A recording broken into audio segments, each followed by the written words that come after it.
y'all, welcome to Art of the Budget. My name's Nicole, my pronouns are she and her, and I live in the Pacific Northwest on the traditional unceded territory of the Coast Salish Nations.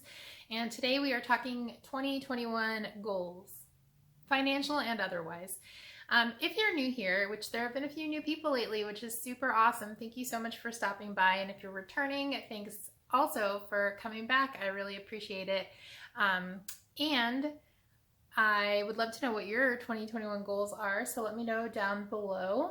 I'm going to go ahead and get into them. I structured it a little different this year. Normally, I just do financial goals. I am kind of a resolution person. I love a new beginning. I love a list. I don't put like a lot of...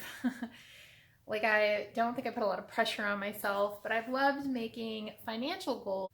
I love making financial goals because they are kind of concrete in a way that sort of like trying to reinvent your whole persona is not.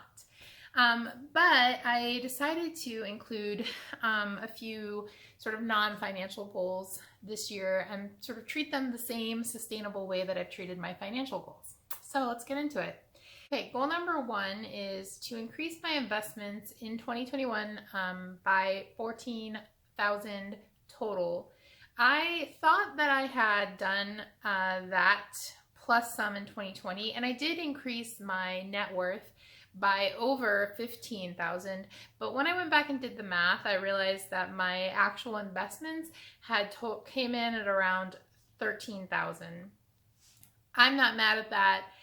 But I just realized that my sort of artist math didn't work out for me.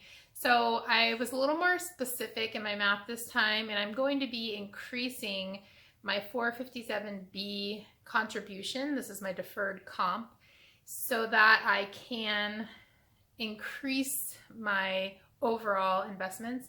And that's going to leave me at about $14,000. What I'm hoping is that I will increase my investments to my 457B, but because they're pre-tax, I will not feel it at all. And maybe I will do a second increase in the year 2021. So we'll see. Along with that, I'm going to max my 2021 Roth and another year of my pension, which is something that I don't have control over. I can't really adjust it. So I do my own Roth and my 457B. Okay. Goal number two is to get another year of public service loan forgiveness. And if you have any questions about public service loan forgiveness, or if you think it's evil, you can let me know down below, or you can check out my video. I'll put a card up here. Goal number three is, it's kind of hard. It's kind of a bummer for me. My goal number three is to share 7% of my income. So I have been working my way up, and I was really hoping that maybe this would be the year that I could make it to 10%, or even increase it to 8%. But I think I'm going to stay at 7% just based on my projections. I think that is what makes the most sense for me to meet my goal of sharing part of my income and also meet my other financial goals and put my own oxygen mask on first. So 7% it is. Number four, this kind of goes along with that. Be more mindful and intentional about my budget, especially my grocery, restaurant, and fun budget, or in other words, my, discretionary income. So because I have a pretty medium income and I think I have pretty ambitious investment goals, I sometimes feel like my budget is tight.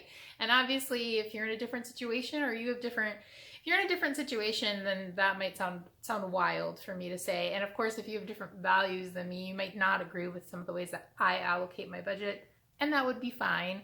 But I am just realizing that I need to be a little more creative within areas like, say, groceries.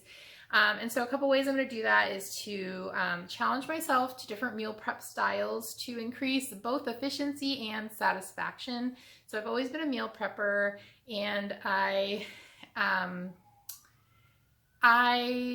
I'm going to just challenge myself to be a little better about that. Sometimes when I meal prep, I find myself like not interested in what I made.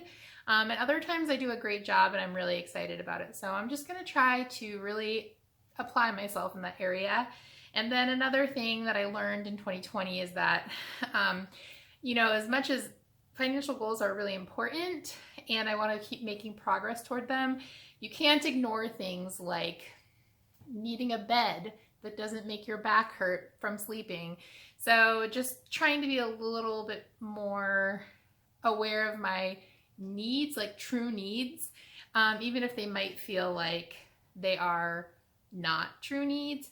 And, you know, then there are some areas where I feel like I could spend a little bit of money not considering it very much, and in the long run that could be going towards those true needs. So just trying to have a balance. Number 5 is about this channel here. So I want to continue to post 1 to 3 times weekly. So I normally always do a weekly post, and then I sometimes sprinkle in 1 or 2 other videos. I would love to this year reach 1,000 subscribers. And my kind of like stretch goal would be to maybe take like a class, do some education in this area. And I would love to get to the point where I could monetize this channel, but that's like stretch goal. I would just like to keep increasing my subscriber numbers and engagement and all of that. So if you are like in support of that, leave me a comment down below.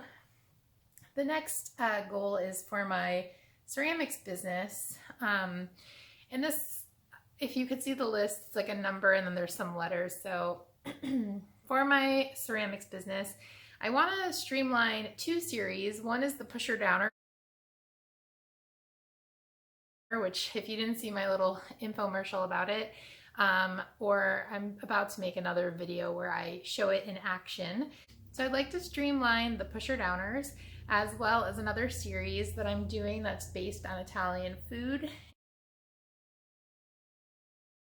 And with those 2 product lines, I'd like to make money each month from this stream of income. That was my goal in 2020, but I didn't even come close to meeting it. And that is fine because I survived 2020. So I'm not upset about that at all, but I would like to do that this time. And my goal is to save a $1,500 cushion in my business account.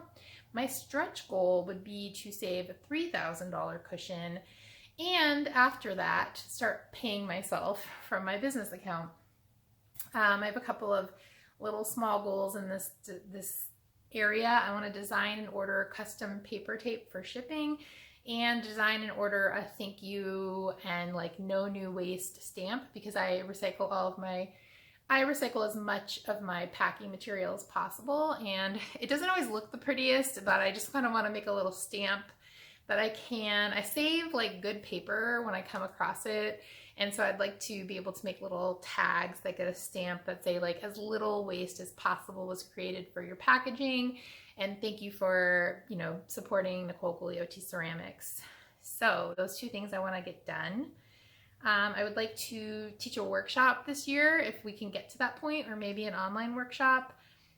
I would like to do a residency. I was supposed to go to San Juan Island in Washington for a month in the summer of 2020, and I'm hoping that maybe I can do that or a different type of residency this year, if it's of course safe to do so. And then my sort of like stretch dream goal, which like probably won't happen this year, but it's like kind of where I'm heading, is maybe to get a space at some point. And the next goal, number 7, is my physical and mental health, sort of moving beyond just survival, which 2020 just felt like, let's just survive, and just kind of going beyond that. So I'd like to get into a more of a routine with some joyful movement. I was getting back into my weight training, which was really fun when the gyms closed, and I personally don't feel comfortable getting back to a gym at this point in the game, whether they're open or not, which I don't even know if they're open here, but I would like to get some kind of joyful movement routine going just for the serotonin. I'm going to continue therapy, which is awesome. I realized that with my insurance that I changed to last year, it doesn't show up in my budget report because I don't have a copay anymore, but I still go twice a month. I love it. I'm learning a lot. I'm working with some new modalities now, and yeah, I'm just gonna be like investing in relationships that bring out my best and just continuing on that sort of mental and physical health path. And my very last goal is to work on side projects that are meaningful. So I have had to, I didn't really mention my job, but you know, it takes up a lot of my life. And obviously we work 40 hours a week, or like I work 40 hours a week. But I try to do my best and be innovative and be a good employee. And I actually have to remember that teaching right now is my side gig.